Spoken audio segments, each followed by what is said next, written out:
혈액 속의 혈당이 높고 인슐린이 높으면 암 발생 위험이 높아진다. 동맥경화의 요인이 되고 뇌경색, 심근경색으로 이어진다.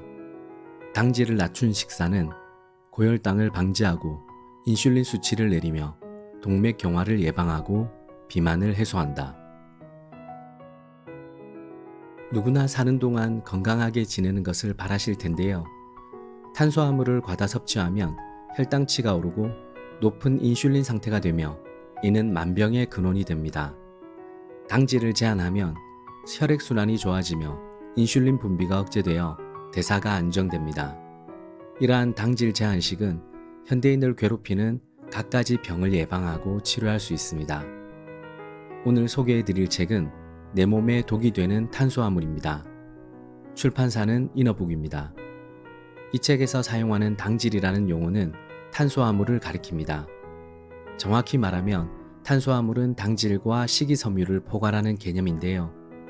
질병에 관련하여 탄수화물과 당질은 동일한 의미라고 하네요. 저자 에베 고지는 일본 교토대학 의학부를 졸업하였습니다. 자신이 당뇨병 진단을 받고 자신만의 식이요법을 개발하여 6개월 만에 극복했다고 하는데요. 지금까지 3,300명이 넘는 실제 사례를 통해 이러한 당질 제한식의 효과를 입증하면서 일본 사회에 큰 반향을 불러일으켰다고 합니다. 저자는 이 책을 통해 식품에 포함된 3대 영양소인 당질, 지방질, 단백질 중 오직 당질만이 혈당치를 높이기 때문에 당질을 줄이는 식사를 권고하고 있습니다. 당질 제한식이란 밥, 빵, 면 등의 주식 대신 단백질과 지방질을 많이 포함한 부식을 충분히 먹는 식사법인데요. 실행하기에 번거롭지 않고 인내심을 많이 요하지 않는 식사법이라고 합니다. 그럼 지금부터 책의 내용을 읽어드리겠습니다. 당질 제한식 실천법. 당질 제한식은 당질이 많이 함유된 식품을 피하는 식이요법입니다.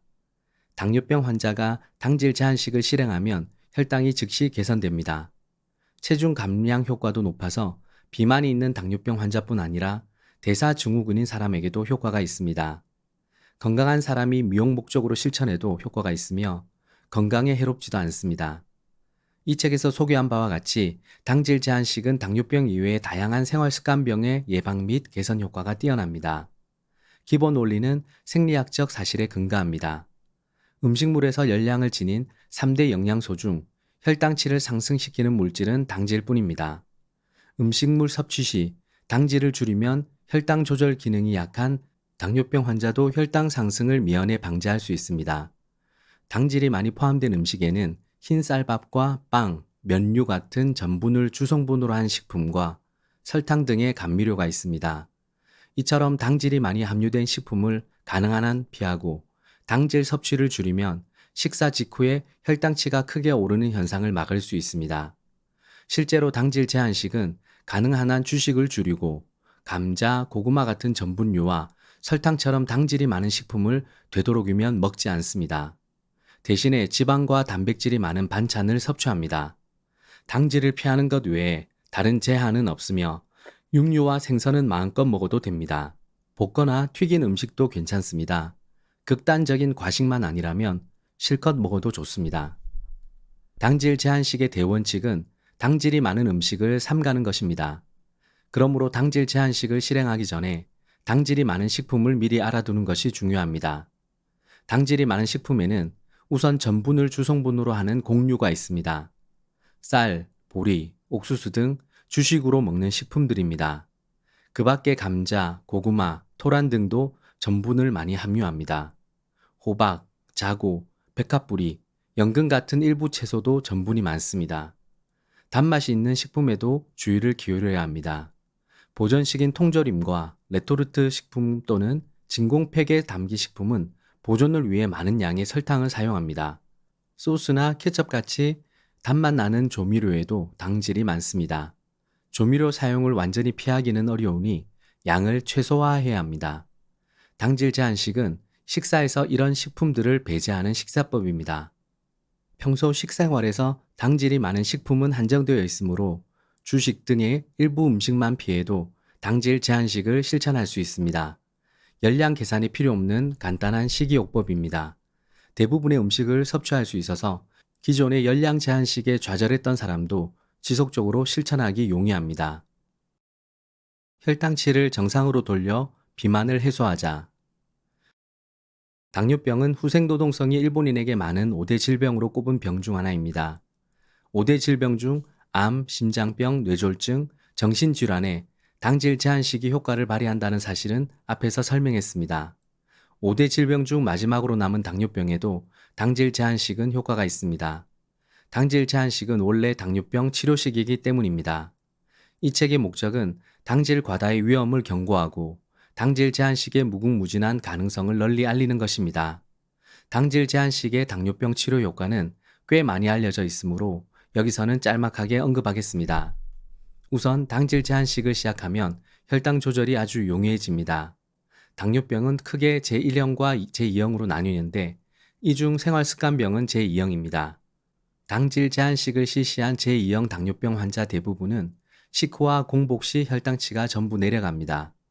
식후 혈당치는 당질 제한식을 시작하자마자 감소하여 대개는 1, 2주 만에 정상 수치로 돌아옵니다. 공복 시 혈당치도 서서히 내려가며 1에서 4주 만에 정상 수치로 돌아오는 경우가 많습니다.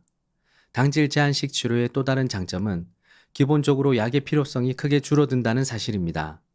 당질 제한식을 실행한 제2형 당뇨병 환자의 과반수가 약을 필요로 하지 않게 되었으며 인슐린 주사를 맞던 사람도 약 20%가 주사를 맞지 않게 되었습니다. 당질 제한식은 제1형 당뇨병에도 효과가 있습니다. 식전에 주사하는 인슐린 양을 3분의 1로 줄여줍니다. 인슐린 주사를 소량만 맞으면 되므로 저혈당 발생률도 낮아집니다. 이처럼 약에 의존하지 않고도 혈당치를 정상으로 돌릴 수 있습니다. 이것이 당뇨병 치료에 대한 당질 제한식의 가장 중요한 장점입니다. 또한 당질 제한식은 체중 감소에도 뛰어난 효과를 보입니다. 당뇨병은 비만과 관계 깊은 병입니다. 대사증후군과 같은 당뇨병 예비군이나 가벼운 제2형 당뇨병 환자가 비만인 경우 인슐린이 잘 듣지 않고 혈당치가 높아지는 사례가 자주 있습니다. 그러므로 비만을 해소하여 인슐린의 효과를 높이면 당뇨병도 자연히 개선됩니다. 비만인 사람이 당질 제한식을 시작하면 빠르게 체중이 줄어들기 시작해 6개월에서 1년 사이에 알맞은 체중으로 바뀝니다. 체중이 알맞게 줄어든 후에는 과도하게 살이 빠지지 않고 적당한 선에서 유지됩니다. 비만만 해소될 뿐 건강을 해칠 정도로 살이 빠지지는 않는다는 뜻입니다. 당질 제한식은 약에 의존하지 않고 당뇨병 환자의 혈당 조절 기능을 빠르게 개선하고 비만을 건강하게 해소합니다. 이는 3,300명이 넘는 다카오 병원의 사례에서 확인할 수 있었으며 세계적으로 유명한 여러 연구에서도 증명된 사실입니다. 당질 과다 섭취는 생활 습관병에 해롭다. 지금까지 현대인의 주요 사망 원인이나 질병에 해당하는 모든 병에 당질 제한식이 효과가 있다고 설명했습니다. 특히 당뇨병 및 그와 관련한 비만, 고혈압, 대사증후군에 절대적인 효과를 발휘한다는 점은 자명한 사실입니다. 당질 제한식이 효과를 발휘하는 병은 이 밖에도 매우 많습니다. 고가루 알레르기, 알레르기성 비염, 천식, 여드름, 건성 피부, 심상성 건선, 편두통, 역류성 식도염처럼 흔한 질병부터 치매처럼 사회 문제로 떠오를 만큼 심각한 병에 이르기까지 폭넓은 병에 효과가 있습니다. 이토록 많은 병이 일상생활에서 당질을 절제하게만 해도 개선될까요? 저는 현대인을 괴롭히는 많은 질병이 당질 과다 섭취에서 비롯하였다고 생각합니다. 당질 과다 섭취가 병을 낳는 이유를 간단히 정리하면 다음과 같습니다.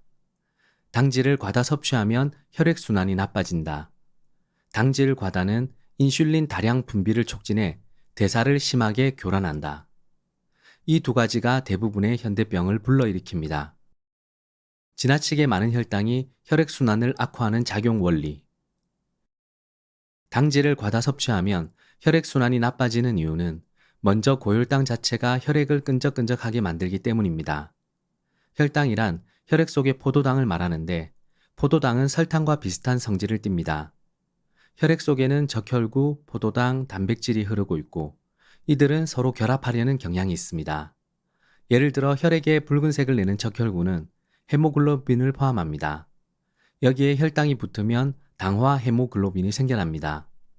지나친 혈당은 당화 반응을 일으켜 혈관벽에 포함된 여러 종류의 단백질에 부착합니다. 그 결과 혈관 안쪽 벽에 달라붙어 혈액의 흐름을 방해합니다. 농도가 진한 설탕물이 끈적이듯이 혈중 포도당 농도가 높아지면 혈액이 끈적해져서 혈관 안쪽 벽에 달라붙습니다. 지나치게 많은 혈당은 몸속의 갖가지 단백질에 찰싹 달라붙어서 찌꺼기나 다름없는 부산물을 만듭니다. 당화 헤모글로빈도 그 중간 산물입니다. 이 물질은 최종 당화 산물이라고 불리며 일반적으로 AGE라는 약칭으로 씁니다. 혈당치가 지나치게 높아져서 180mg을 넘으면 체내에 AGE가 생성되고 이 AGE가 혈관 안쪽에 달라붙으면 동맥경화의 원인이 됩니다. 게다가 성가시게도 AGE는 한 번 생기면 좀처럼 없어지지 않으며 동맥경화의 원인으로 계속 남습니다. 또한 고혈당은 혈관 협착을 일으켜 동맥경화를 유발할 위험이 있습니다. 그것이 산화 스트레스입니다. 혈당치가 180mg을 넘으면 활성산소가 발생합니다. 활성산소는 인체에 여러 가지 악영향을 끼치는데 산화 스트레스의 증가도 그중 하나입니다. 산화 스트레스가 증가하면 혈관에 쉽게 상처가 생기고 그 부분이 아물면서 이전보다 좁아져 혈관이 쉽게 막힙니다. 혈당이 높으면 혈액이 끈끈해져서 흐름이 원활하지 않게 된다. 동맥경화의 원인인 AGE가 생긴다. 활성산소가 발생하여 산화 스트레스가 증가하고 혈관에 상처가 생겨 협착이 생기기 쉽다. 고혈당 상태에서 혈액순환이 나빠지는 이유는 이와 같습니다. 당질 과다로 지나치게 분비되는 인슐린은 건강에 적. 건강한 사람도 당질을 과다 섭취하면 정상 범위 내일지라도 식후 혈당치가 상당히 올라간다고 언급한 바 있습니다.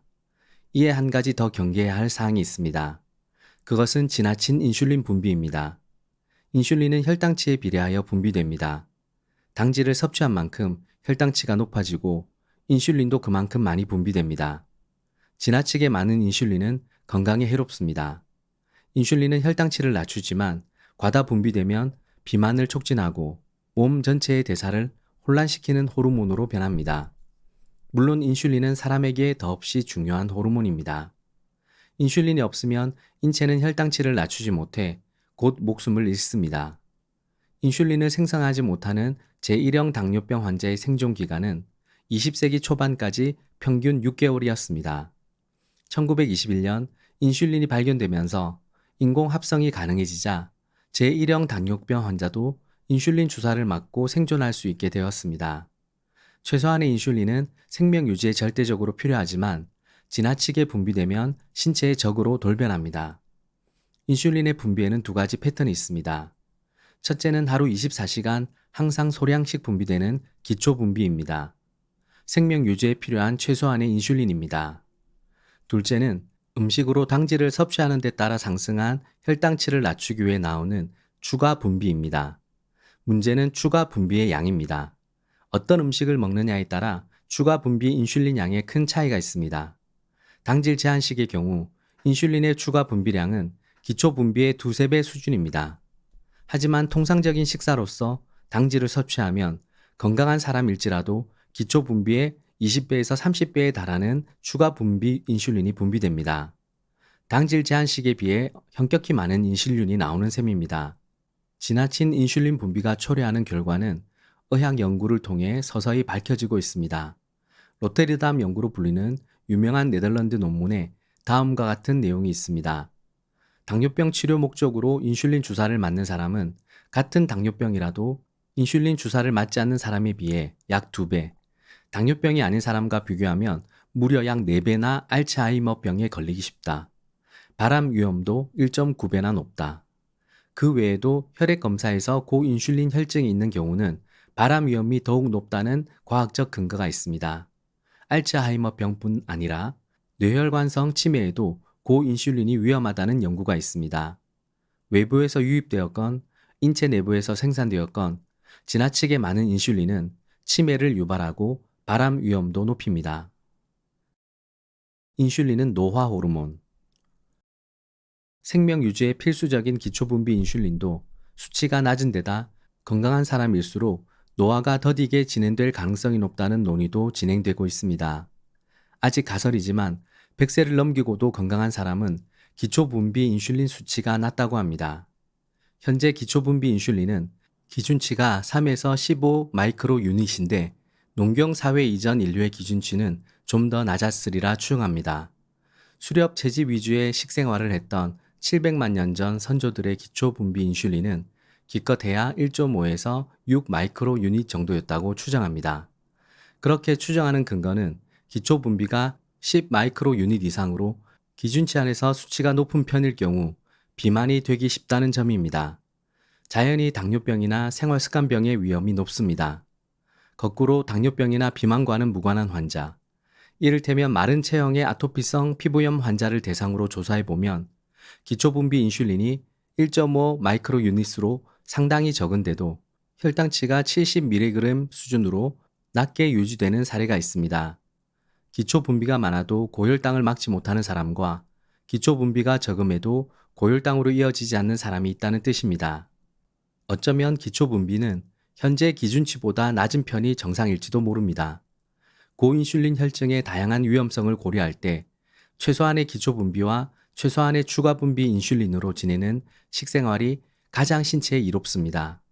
뒤집어 생각하면 이는 현대사회에 기초분비 인슐린 수치가 높은 사람이 많다는 뜻입니다. 이런 사람일수록 여러 질병을 초래할 소지가 있습니다. 지나치게 많은 인슐린은 노화로 이어질 위험이 큽니다. 실제로 의료계의 대선배인 히노하라 시게아키 선생님은 102세라는 나이가 무색할 정도로 건강을 지키며 현역 의사로 활약하고 있습니다. 이 선생님도 당질 제한식을 실천하며 주 2회 스테이크를 드신다고 합니다. 히노하라 선생님은 당질 제한식이 인슐린을 낮은 수치로 유지하여 노화를 방지한다는 사실을 보여주는 좋은 예입니다. 인슐린이 비만 호르몬이라는 점은 의학적으로도 명확히 밝혀졌습니다.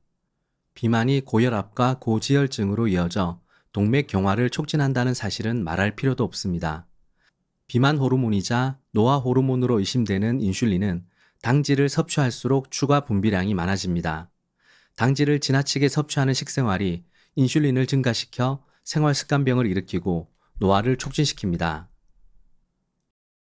당질 제한만으로 고혈당, 비만, 합병증을 피할 수 있다.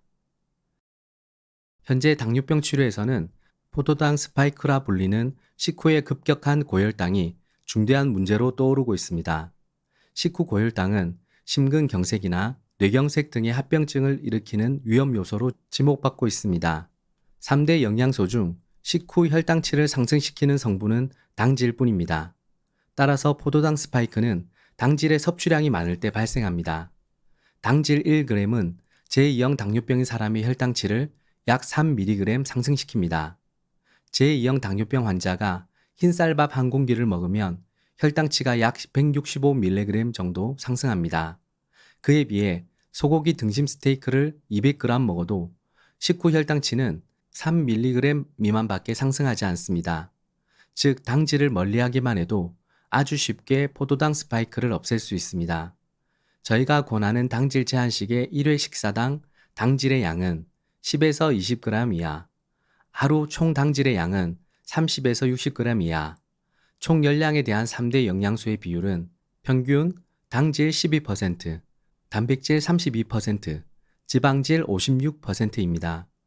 이 비율의 식단은 인슐린 작용이 온전치 못한 당뇨병 환자라도 식후 고혈당이 발생하지 않고 합병증 우려도 없습니다.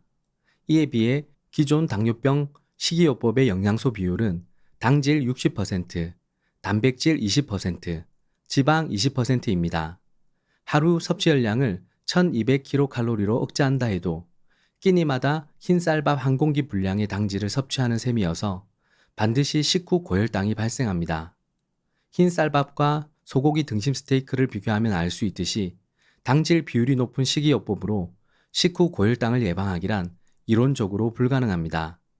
3대 영양소의 생리학적 특성을 고려할 때 혈당 조절에는 기존의 고당질 치료식보다 당질 제한식이 월등히 효과적입니다.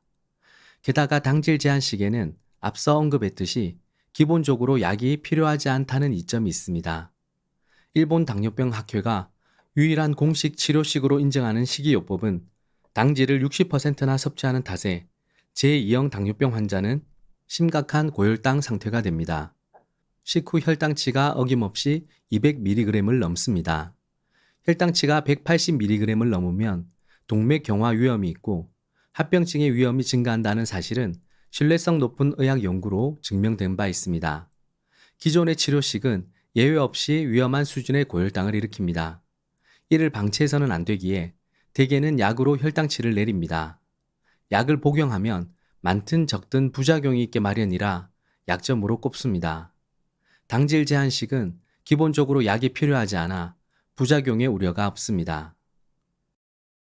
당뇨병 합병증, 식후 고혈당, 평균 혈당 변동폭 증대. 당뇨병의 치료식으로서 당질 제한식의 최대 장점은 식후 고혈당을 초래하지 않는다는 점입니다. 식후 고혈당과 평균 혈당 변동폭 증대는 동맥 경화의 원인이며 당뇨병 합병증을 유발하는 최대 위험 요소입니다. 평균 혈당 변동폭 증대란 하루 동안 식사로 혈당치가 급격하게 오르내리는 현상을 말합니다.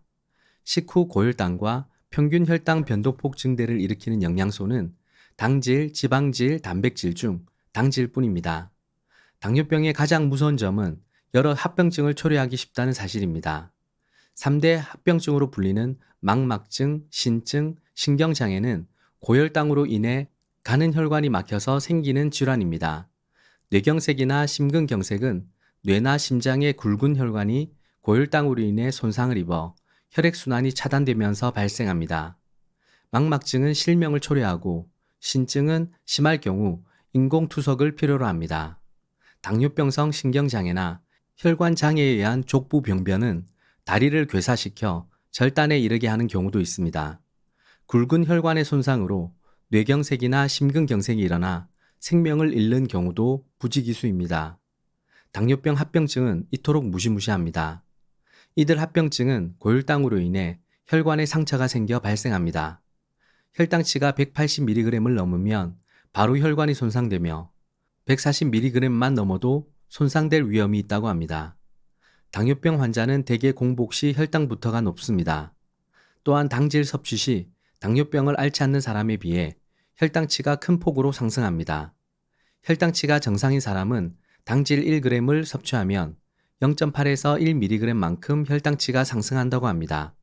그에 비해 제2형 당뇨병 환자는 당질 1g을 섭취하면 3mg이나 혈당치가 상승합니다. 같은 양의 당질을 섭취해도 당뇨병 환자의 혈당치는 건강한 사람보다 3배 이상 상승하며 그만큼 동맥 경화 위험도 높아집니다. 인공투석 연간 16,000명. 합병증 예방에는 당질 제한식밖에 없다. 당뇨병의 합병증을 예방하는 데 무엇보다 중요한 점은 식후 고혈당과 평균 혈당 변동폭 증대를 일으키지 말아야 한다는 사실입니다. 당질을 섭취하면 어김없이 식후 고혈당과 평균 혈당 변동폭 증대가 발생합니다. 기존의 당뇨병 식이요법으로 당뇨병 합병증을 막기란 이론적으로 불가능합니다. 식후 고혈당과 평균 혈당 변동폭 증대를 일으키지 않는 유일한 식사요법이 당질 제한식입니다. 합병증으로 고생하는 당뇨병 환자들이 이처럼 많다는 사실은 일본 당뇨병 학회가 주도하던 기존 당뇨병 치료가 결코 제대로 이루어지지 않고 있음을 보여주는 명백한 증거입니다. 당뇨병 합병증을 일으키지 않으려면 당뇨병 환자 모두가 스스로 판단하여 몸을 지켜야 합니다. 당질 제한식은 고혈당의 원인인 당질을 근본적으로 줄여줍니다. 약에 의존하지 않고도 식후 고혈당을 확실히 막아주어 합병증을 예방합니다. 비만 해결에는 지방 제한보다 당질 제한. 당질 제한식은 비만 치료에 뛰어난 효과를 보입니다. 이는 과학적으로 증명된 사실입니다. 믿기지 않을지도 모릅니다. 당질을 제한하면 지방을 많이 섭취하게 되는데 지방이란 쉽게 말해 기름입니다. 기름기 있는 음식을 많이 먹으면 비만이 된다는 사실은 오래전부터 알려져 왔습니다. 그러므로 기름기가 많은 식사로 살을 뺄 수 있다는 말을 믿지 못하는 건 당연합니다. 그러나 지방을 줄이면 비만이 해소된다는 말은 틀렸습니다. 일찍이 미국에서 비만이 사회 문제로 대두되었을 때도 지방 과다 섭취가 원인이라고 의심받았던 시기가 있었습니다. 그에 따라 1971년부터 2000년까지 30년간 전국적으로 계몽 활동을 추진하여 지방 섭취 비율을 줄였습니다. 그런데 이 30년 사이에 비만이 줄어들기는커녕 2배로 늘었습니다. 1971년에는 14.5%였던 비만율이 2000년에는 30.9%, 2010년에는 35.9%에 달했습니다. 이제 미국은 세계 1위 비만국입니다. 지방 섭취를 줄이자 비만이 줄어들기는커녕 오히려 늘어났습니다. 실은 비만율이 치솟던 이 기간 동안 지방 섭취는 줄었지만 당질 섭취는 늘어났던 것입니다. 현재는 지방이 아닌 당질 과다가 비만의 원인으로 꼽힙니다. 실제로 의학 연구를 통해 당질을 줄인 식사가 체중 감소에 큰 효과를 낸다는 사실이 증명되었습니다. 이미 언급한 대로 전 세계 식이요법 연구자들의 널리 알려진 다이렉트 시험이라는 연구가 있습니다. 그 결과는 2008년 세계에서 가장 권위 있는 의학 학술지 중 하나인 뉴 잉글랜드 의학 저널에 발표되었습니다. 이 연구에서는 열량을 낮게 제한한 저지방식, 마찬가지로 열량을 제한한 지중해식 식단, 당질 제한식의 세 가지를 비교했습니다. 그 결과 당질 제한식이 열량 제한이 없는 약점을 가졌음에도 체중 감소 효과가 가장 높았습니다.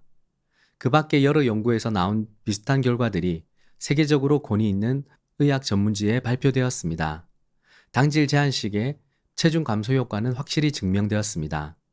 이를 근거로 미국과 유럽 여러 나라의 당뇨병 학회는 당질 제한식의 체중 감소 효과를 인정합니다. 비만은 혈당 조절 능력을 떨어뜨려 당뇨병을 악화시킵니다. 당질 제한식은 당뇨병뿐 아니라 그 원인인 비만을 해소하는 데에도 효과가 있습니다. 당질을 줄이면 비만이 해소되는 4가지 이유. 당질을 줄이면 체중 감량에 많은 도움이 된다는 사실은 신뢰도 높은 의학 논문에서 입증되었습니다. 그렇다면 당질 제한식이 비만에 효과적인 이유는 무엇일까요? 사실 이 효과에 대해서는 메커니즘이 아직 밝혀지지 않았습니다. 다만 사람의 신체 구조를 생각해 볼 때 당질 제한식에는 체중을 줄이는 데 효과가 있는 4가지 이점이 있습니다. 첫째, 신체에 축적된 지방을 분해시킵니다. 사람은 신체 구조상 피부 아래에 지방세포가 있어서 식사로 섭취한 열량을 여기에 저장합니다. 지방이 필요 이상으로 많으면 비만해집니다. 그런데 당질 제한식을 하면 거기에 축적된 지방을 씁니다. 사람은 당질과 지방이 주 에너지원입니다. 당질을 너무 많이 또 자주 섭취하면 지방을 에너지로 사용하는 시스템이 작동하기 어려워집니다. 반대로 당질이 적은 식생활을 하면 지방을 에너지원으로 이용하는 시스템이 원활히 작동하여 피부 아래에 쌓인 지방이 쉽게 분해되고 소모됩니다. 둘째, 비만 호르몬인 인슐린 분비가 줄어듭니다. 인슐린은 남은 열량을 지방세포에 모아두는 작용을 합니다. 인슐린 양이 많을수록 살이 찌기 쉽다는 데서 인슐린은 비만 호르몬이라는 별명으로도 불립니다. 식사로 당질을 많이 섭취할수록 인슐린이 많이 분비됩니다. 당연히 당질의 양을 줄이면 그만큼 분비가 줄어드니 비만과는 거리가 멀어집니다. 셋째, 포도당 신생 합성이라는 작용이 일어납니다. 적혈구는 에너지원으로서 최소한의 혈당을 필요로 합니다. 뇌는 케톤체도 에너지원으로 사용하지만 적혈구는 포도당밖에 사용하지 못합니다. 그 때문에 혈당이 부족해지면 간은 아미노산이나 젖산과 같은 물질에서 새롭게 포도당을 만들고 혈당을 보충합니다. 이러한 간의 작용을 포도당 신생합성이라고 합니다. 포도당 신생합성을 하는 데는 에너지가 필요합니다. 포도당 신생합성이 많이 일어날수록 많은 에너지를 소비하여 살이 빠질 확률이 높습니다. 당질은 분해되어 포도당으로 변합니다.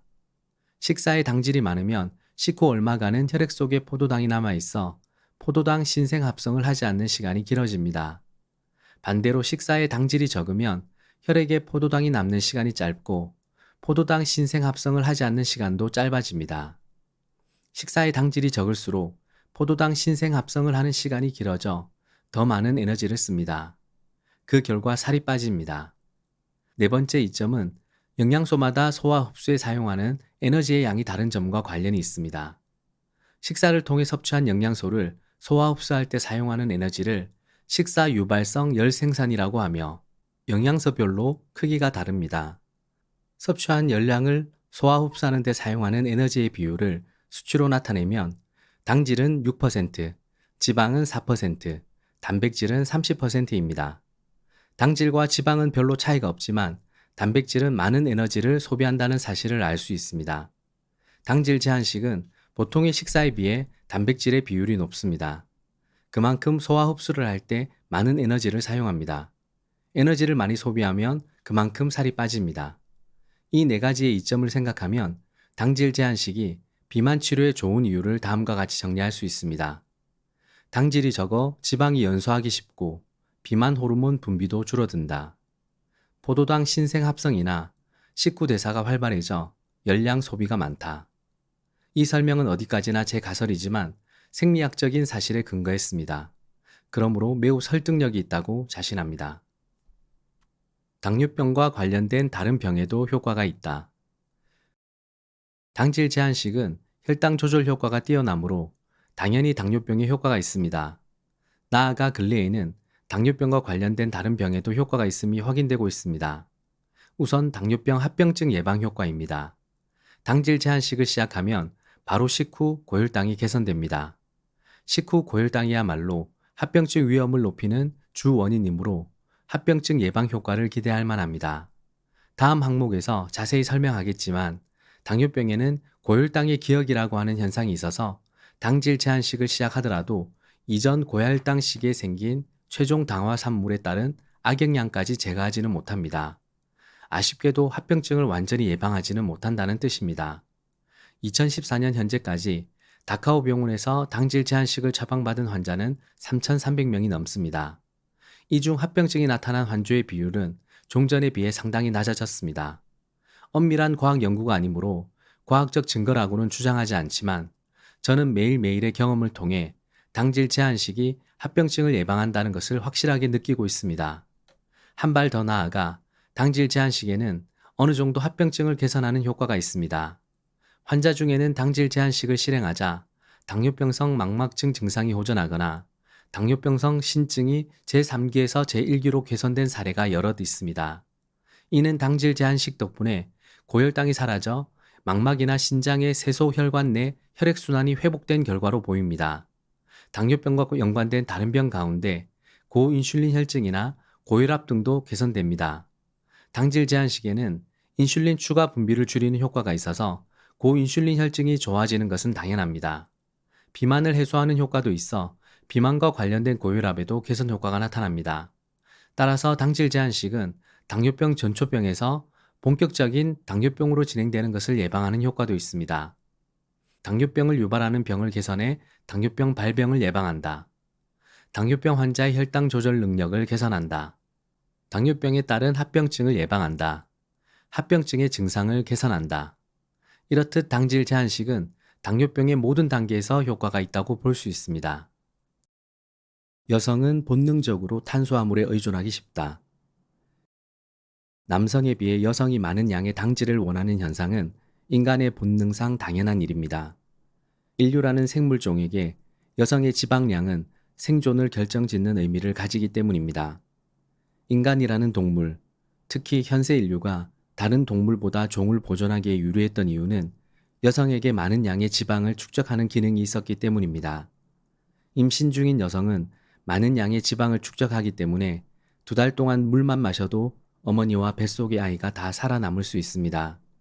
이는 땅 위에 사는 다른 동물에서는 볼 수 없는 특징이며 오늘까지 인류를 존속시켜온 커다란 장점입니다. 오늘날의 여성도 더 많은 당질을 섭취해 피와 지방을 축적하려는 본능이 있습니다. 여성이 단 음식을 좋아하는 이유는 그런 본능과 무관하지 않습니다. 과자 없이는 못 산다라고 말하는 여성들도 적지 않습니다. 예로부터 감자, 밤, 호박 등은 여성이 좋아하는 음식으로 손꼽혔습니다. 그만큼 탄수화물이 많은 식품을 좋아했다는 뜻입니다. 실제로 탄수화물 의존증은 여성이 확연히 많습니다.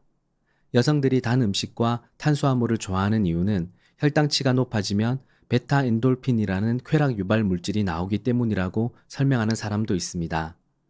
기호의 문제가 그리 단순하지는 않겠지만 적어도 본능이라고 생각하면 어느 정도 이해가 됩니다.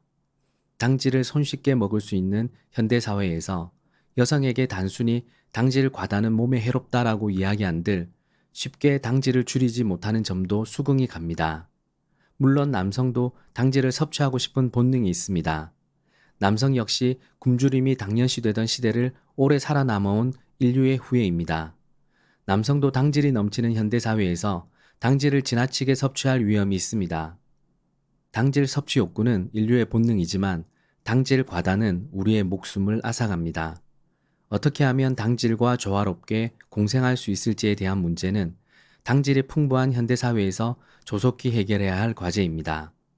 맞춤형 다이어트의 관점에서 단 음식을 먹고 싶다라는 본능적인 욕구도 충족시켜줄 필요가 있겠지요.